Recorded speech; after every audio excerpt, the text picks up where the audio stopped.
ఉచితాలు ఇవ్వడం వల్ల దేశం బలహీనపడుతోందని మాజీ ఉపరాష్ట్రపతి వెంకయ్యనాయుడు అన్నారు. విశాఖలో కనక మహాలక్ష్మి బ్యాంక్ రజతోత్సవంలో వెంకయ్యనాయుడు, మిజోరం గవర్నర్ కంభంపాటి హరిబాబు పాల్గొన్నారు.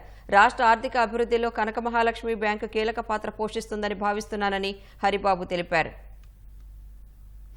సకాలంలో సరసమైన వడ్డీ రుణం ఇస్తే కట్టగలరు.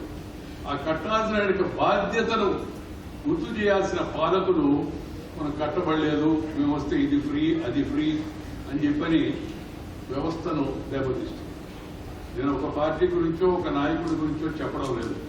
ఒకరితో ఒకరు పోటీపడి ఈ ఫ్రీ బీస్ ఈ మెంటాలిటీని దేశంలో పెంచే ప్రయత్నం చేస్తున్నారు. ప్రజలకు కావాల్సింది సౌకర్యాలు కల్పించాలి. రోడ్లు ఏమైపోయా అని దాన్ని పడుచుకోకుండా మేము అది ఫ్రీగా ఇస్తాం ఇదిగా ఫ్రీగా ఇస్తామని చెప్పి పోటాపోటీలుగా వ్యవస్థను దెబ్బతీస్తున్నారు. దేశం యొక్క ప్రతిష్టను దెబ్బతీస్తున్నారు. దేశం దానివల్ల బలహీనపడుతుంది. ఈ విషయాన్ని రాజకీయ పార్టీలు ఎంత తొందరగా గుర్తిస్తే అంత మంచిది. తప్పకుండా ఆంధ్రప్రదేశ్ యొక్క ఆర్థిక అభివృద్ధిలో కనక మహాలక్ష్మి బ్యాంక్ ఒక సముచితమైన పాత్రను నిర్వహిస్తుందని చెప్పి నాకు విశ్వాసం ఉంది.